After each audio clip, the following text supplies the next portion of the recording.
മലയാള സിനിമയിലെ ലാൻഡ്മാർക്ക് മൂവിയായി. ഞാൻ ടെക്നിക്കലി ഇങ്ങനെ ഒരു ഫിലിം കണ്ടിട്ടില്ല മലയാളത്തിൽ.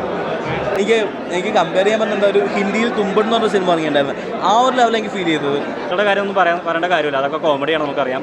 പക്ഷേ പുള്ളി ഒരു രക്ഷയില്ല. ആസ് എ ഫിലിം ലവർ അടിപൊളിയായിരുന്നു. One hell of an experience ആയിരുന്നു പ്രമേയം. ബ്ലാക്ക് ആൻഡ് വൈറ്റ് വന്നപ്പോൾ ഞാനൊരു എങ്ങനെ ഉണ്ടാവും നമുക്കെല്ലാവർക്കും ഫസ്റ്റ് എക്സ്പീരിയൻസ്, പക്ഷേ അത് അടിപൊളിയായിട്ടുണ്ടായിരുന്നു.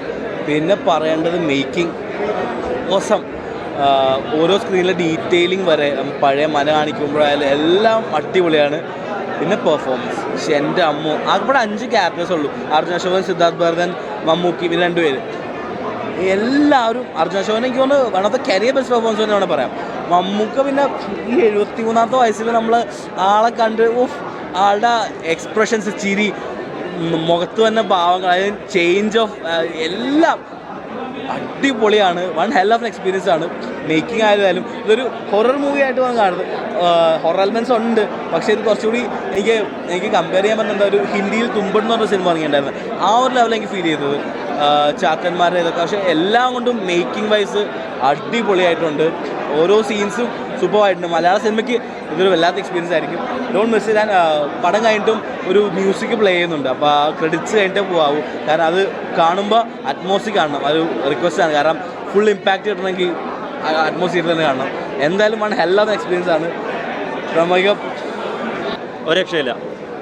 എന്താണോ പ്രതീക്ഷിച്ച് വന്നത് അതിനുപരി അതിന് മേലെ ഉള്ളൊരു പടം. ഒരു ഹൊറർ ത്രില്ലറായിട്ട് ആരും പടത്തെ കാണരുത്. ഇതൊരു ഹിന്ദു മിത്തോളജി ബേസ് ചെയ്തുള്ള ഒരു സർവൈവൽ ത്രില്ലറും വേണമെങ്കിൽ പറയാം. അങ്ങനത്തെ രീതിയിലുള്ള പടമാണ്. ടെക്നിക്കൽ സൈഡായാലും എല്ലാം കൊണ്ടും. ഈ ഡയറക്ടർ നമുക്കറിയാവുന്ന ഒരാളാണ്. ഭൂതകാലം, റെഡ് ട്രെയിൻ, ഇതെല്ലാം എനിക്ക് ഇഷ്ടപ്പെട്ട സിനിമകളാണ്.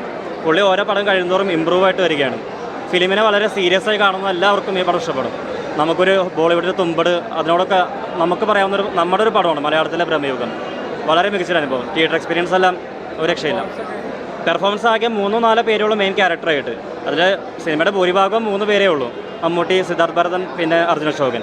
ഇവർ 3 പേരും ഒരു രക്ഷയില്ല. എല്ലാവർക്കും ഒരേ രീതിയിലുള്ള ഒരു ഇമ്പോർട്ടൻസ്. എല്ലാവർക്കും ആരും അങ്ങോട്ട് മേലോ കീഴോ അങ്ങനെയൊന്നുമില്ല. പക്ഷേ എല്ലാവരും പെർഫോമൻസ് വൈസ് ഞെട്ടിച്ച്. ശരിക്കും സിദ്ധാർത്ഥ് ഭരതൻ ഞാൻ വിചാരിച്ചില്ല എത്ര ഒരു ഇമ്പോർട്ടൻസ് ഉള്ള റോളായിരിക്കുമെന്ന്. പുള്ളിയുടെ അഭിനയം, പുള്ളിയുടെ ക്യാരക്ടറും എല്ലാം വേറെ ലെവലായിരുന്നു. മമ്മൂട്ടി പിന്നെ ഒന്നും പറയില്ല, നമുക്കെല്ലാവർക്കും അറിയാം. പുള്ളി ഇപ്പം ഞെട്ടിക്കുകയാണ് ഓരോ സിനിമ കഴിയുന്നതോറും. മമ്മൂട്ടി അതുപോലെ തന്നെ. അവാർഡുകളുടെ കാര്യമൊന്നും പറയേണ്ട കാര്യമില്ല, അതൊക്കെ കോമഡിയാണ് നമുക്കറിയാം. പക്ഷേ പുള്ളി ഒരു രക്ഷയില്ല. ആസ് എ ഫിലിം ലവർ ഭയങ്കര ഗംഭീര പടം. തിയേറ്റർ പൊളിക്കുമെന്നല്ല, പടം നല്ല ഗംഭീര പടമാണ്. നല്ല ഗംഭീരമായിട്ട് മേക്ക് ചെയ്തിട്ടുണ്ട്. ഫുള്ള് ബ്ലാക്ക് ആൻഡ് വൈറ്റിൽ എടുത്തേക്കുന്ന സിനിമ. ഒരുപാട് നാളായാലും നമ്മളൊരു ബ്ലാക്ക് ആൻഡ് വൈറ്റ് സിനിമയൊക്കെ ഉണ്ടാക്കുന്നത്. നല്ല സൂപ്പർ പടം. അതിൻ്റെ എഡിറ്റിംഗ് ആണെങ്കിലും ക്യാമറ വർക്കാണെങ്കിലും ഡയറക്ഷൻ ആണെങ്കിലും ഒരു പ്രത്യേക സ്ക്രിപ്റ്റാണ്. ഈ ആളുകൾ ഈ ഹൊറർ പടം എന്നൊക്കെ പറഞ്ഞ് പ്രചരിപ്പിക്കുമ്പോൾ ഈ പെണ്ണുങ്ങളൊക്കെ കാണാൻ മടിക്കും. ഇതങ്ങനെ ഹൊററൊന്നുമില്ല. പേടിപ്പെടുത്തുന്ന രംഗങ്ങളൊന്നും, പേടിപ്പെടുത്തുന്ന അങ്ങനെ വലിയ എന്താ പറയുക, ഭയങ്കര പേടിപ്പെടുത്തുന്ന സംഭവങ്ങളൊന്നും ഈ പടത്തിലില്ല. അപ്പോൾ ഈ ഹൊറർ പടമെന്ന് പ്രചരിപ്പിക്കുമ്പോൾ മമ്മൂട്ടിയുടെ പടം കാണാനായിട്ട് ആളുകൾ വരില്ല. പെണ്ണുങ്ങളൊക്കെ പേടിക്കും. അയ്യോ ഇത് വല്ല പ്രേതപ്പടം ഒരിക്കലും എന്ന് ഓർത്ത് പേടിച്ചിട്ട് പിള്ളേരും പെണ്ണുങ്ങളൊന്നും വരില്ല. ഇത് അങ്ങനത്തെ സംഭവമൊന്നുമല്ല. എങ്കിലും വളരെ ഗംഭീരമായിട്ട് മമ്മൂട്ടിയുടെ ഒരു പ്രത്യേകതരം മേക്ക് ഓവർ അത് കാണണമെങ്കിൽ പ്രമേയുഗം സിനിമ കാണണം. എന്താ രസം, എന്താ ഭംഗി കാണാൻ മമ്മൂട്ടിനെ. പിന്നെ രണ്ടാമത്തെ കാര്യം, അതിൻ്റെ അകത്ത് അഭിനയിച്ചിരിക്കുന്ന എല്ലാം വളരെ ആർട്ടിസ്റ്റുകളൊക്കെ വളരെ കുറവാണെങ്കിലും, അർജുൻ അശോകനാണെങ്കിലും പിന്നെ നമ്മുടെ എന്താ പറയുക സിദ്ധാർത്ഥ് ഭരതനാണെങ്കിലും മണികണ്ഠൻ ചേട്ടനാണെങ്കിലുമൊക്കെ വളരെ ഗംഭീരമായിട്ട് പെർഫോം ചെയ്തിട്ടുണ്ട്. നല്ല ഒതുക്കമുള്ള ഡയറക്ടർ, നല്ല ഗംഭീര രചന, അടിപൊളി സിനിമ. എന്താ ബ്രഹ്മയുഗത്തിന് ഇതിൽ കൂടുതൽ ഇനി എന്താ കാണേണ്ടത്? മമ്മൂട്ടിയുടെ പ്രത്യേക രീതിയിലുള്ളൊരു മേക്ക് ഓവർ. എല്ലാം വളരെ കൃത്യതയോടുകൂടി. ലൊക്കേഷനൊക്കെ അടിപൊളിയല്ലേ, എഡിറ്റിംഗ് ഒക്കെ എന്ത് ഗംഭീരമാണ്. BGM ആണെങ്കിലും എല്ലാം വളരെ ഗംഭീരം. അർജുൻ അശോകൻ്റെ ഒക്കെ ഒരു വേറിട്ട പെർഫോമൻസിൽ ഈ സിനിമയിൽ. അപ്പോൾ എല്ലാവരും സിനിമ കാണാൻ വരിക. നിങ്ങളെല്ലാവരും പറയുക എല്ലാവരോടും സിനിമ കാണാനായിട്ട്. അല്ലാതെ പേടിപ്പെടുത്തുന്ന വലിയ ഗംഭീരമായിട്ടുള്ള ഹൊറർ മൂവിയൊന്നും അല്ല ഇത്.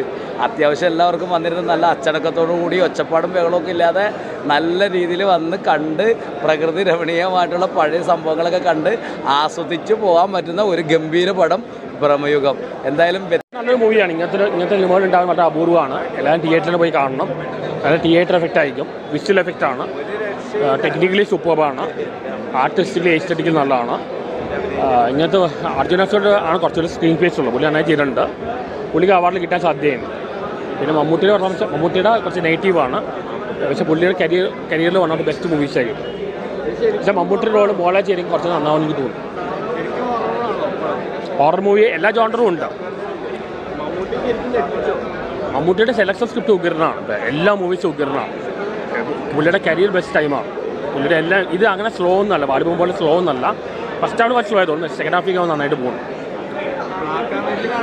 ഒരു കുഴപ്പമില്ല, ഒരു വിരസമൊന്നുമില്ല. ആദ്യമായിട്ടാണ് ബ്ലാക്ക് വൈറ്റ് മൂവി കാണുന്നത് തിയേറ്ററിൽ. നല്ലൊരു മൂവിയാണ്. ഒരു മലയാള സിനിമയിലെ ലാൻഡ് മാർക്ക് മൂവിയായി. ഞാൻ ടെക്നിക്കലി ഇങ്ങനെ ഒരു ഫിലിം കണ്ടിട്ടില്ല മലയാളത്തിൽ.